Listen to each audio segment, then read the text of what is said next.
ठीक ढंग से हो सके। इसी बात को ध्यान में रखते हुए भारत के संविधान में भी भारत के संविधान की जो प्रस्तावना है उसमें भारत के संविधान के मूल उद्देश्यों को स्पष्ट करने का कार्य किया गया है। भारत के संविधान की जो मूल प्रस्तावना थी, हम भारत के लोग भारत को एक संपूर्ण प्रभुत्व संपन्न लोकतंत्रात्मक गणराज्य बनाने के लिए तथा उसके समस्त नागरिकों को सामाजिक, आर्थिक और राजनीतिक न्याय, विचार, अभिव्यक्ति, विश्वास, धर्म और उपासना की स्वतंत्रता, प्रतिष्ठा और अवसर की समानता प्राप्त कराने के लिए तथा इन सब में व्यक्ति की गरिमा और राष्ट्र की एकता सुनिश्चित करने वाली बंधुता बढ़ाने के लिए दृढ़ संकल्प होकर अपनी संविधान सभा में आज तारीख 26 नवंबर 1949 ईस्वी मिति मार्गशीर्ष शुक्ल सप्तमी संवत 2006 विक्रमी को एतद द्वारा संविधान को अंगीकृत अधिनियमित आत्मपीठ करते हैं। लेकिन इस संविधान की जो मूल प्रस्तावना है उसमें 42वें संविधान संशोधन 1976 के द्वारा कुछ संशोधन किए गए। पहला था प्रभुत्व संपन्न लोकतंत्रात्मक गणराज्य के स्थान पर संपूर्ण प्रभुत्व संपन्न समाजवादी पंथ निरपेक्ष लोकतंत्रात्मक गणराज्य प्रतिस्थापित किया गया। दूसरा, राष्ट्र की एकता के स्थान पर राष्ट्र की एकता और अखंडता को प्रतिस्थापित किया गया। इन दोनों संशोधनों को करने के बाद में जो तय किया गया जो शब्द थे वो वर्तमान में संविधान की मूल प्रस्तावना में शामिल कर दिए गए। भारत के संविधान की प्रस्तावना की जब विस्तृत रूप से विवेचना करते हैं तो पहला जो बिंदु है वो है घोषणात्मक पाठ।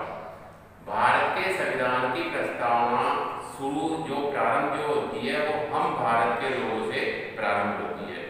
भारत में जो अंतिम प्रभु सत्ता जो स्थापित की गई है वो भारत की जनता में की गई है और भारत के अंदर चाहे केंद्र सरकार हो या उसके विभिन्न अंगों राज्य सरकारें हो, उनको जो शक्ति प्राप्त होती है वो भारत की जनता के द्वारा प्राप्त होती है। दूसरा यहाँ पर जो उद्देश्य जो भाग है उसमें यह बताया गया है, पहला है संपूर्ण प्रभुत्व संपन्न। संपूर्ण प्रभुत्व संपन्न का अर्थ है कि भारत में शासन करने वाली जो सरकार होगी वो देश के आंतरिक और देश के बाहरी सभी तरह के निर्णय लेने के लिए स्वतंत्र होगी। उसके ऊपर किसी भी तरह की कोई बाध्यता नहीं होगी। भारत के लोगों के हितों को ध्यान में रखते हुए वो आंतरिक और बाहरी सभी तरह के निर्णय ले सकती है। दूसरा है समाजवाद। भारत के संविधान में 42वां संविधान संशोधन सन 1976 में किया गया। उस संविधान संशोधन के द्वारा समाजवाद शब्द को भारत के संविधान की मूल प्रस्तावना में जोड़ने का कार्य किया गया। समाजवाद का तात्पर्य यह है कि भारत में जो लोग पीछे की ओर रह गए, पिछड़े रह गए, निम्न रह गए, कमजोर रह गए, वे भी आगे की ओर उन्नति कर सके। उनके लिए सरकार ऐसे अवसर उपलब्ध कराएगी जिससे वे लोग आगे की ओर बढ़ सके और भारत में आर्थिक विषमता दूर हो सके। अगला जो बिंदु है वो है पंथ निरपेक्ष। भारत का संविधान यह कहता है कि भारत की सरकार ना किसी धर्म का प्रचार करेगी ना किसी धर्म का विरोध करेगी। धर्म के मामले में भारत की जो सरकार है वो तटस्थ रहकर कार्य करेगी। सभी धर्मों का बराबर रूप से समान रूप से सम्मान करने का कार्य करेगी।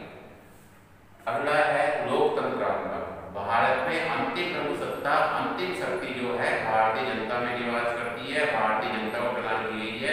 जनता जिसको वोट देगी, जिसको वोट देकर सरकार बनाने की जिम्मेदारी देगी, वह सरकार पूर्ण रूप से भारतीय जनता के लिए कार्य करेगी। अंतिम प्रभु सत्ता, अंतिम शक्ति जो है वो जनता में केंद्रित की गई है।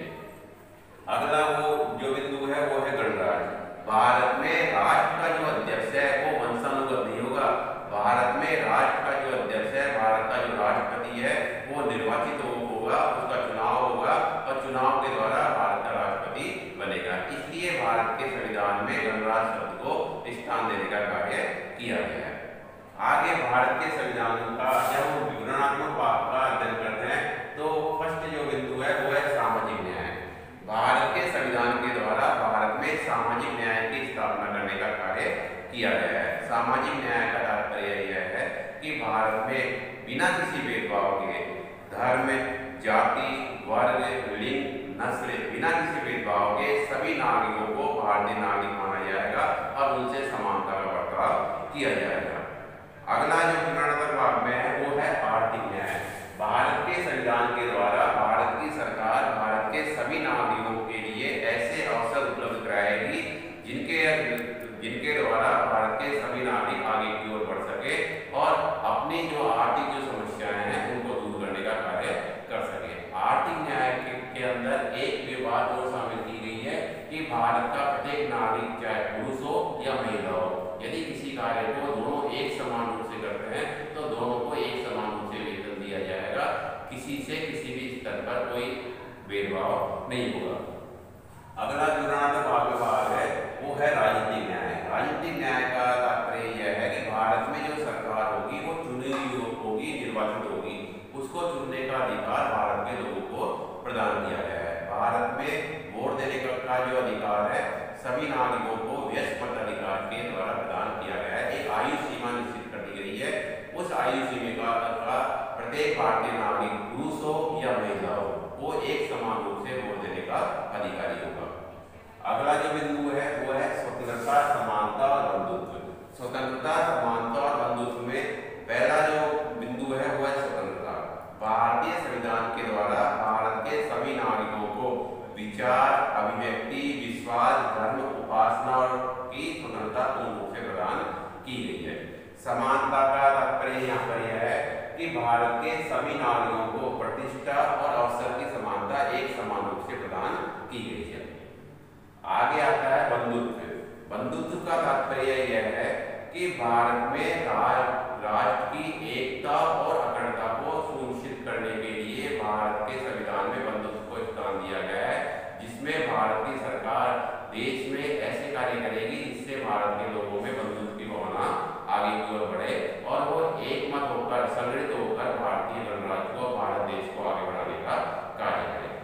आगे आता है व्यक्ति की गरिमा व राष्ट्र की एकता और अखंडता। संविधान सभा के द्वारा जो संविधान निर्मित किया गया उसमें व्यक्ति की गरिमा को महत्वपूर्ण रूप से स्थान देने का कार्य किया गया। संविधान सभा ने यह तय किया कि हम भारतीय नागरिकों को आजादी से पूर्व ब्रिटिश शासन में जिन समस्याओं का सामना करना पड़ा उन समस्याओं का सामना हमको आजादी के बाद में नहीं करना पड़े, इसलिए व्यक्ति की गरिमा को भारतीय संविधान में महत्वपूर्ण स्थान देने का कार्य किया गया।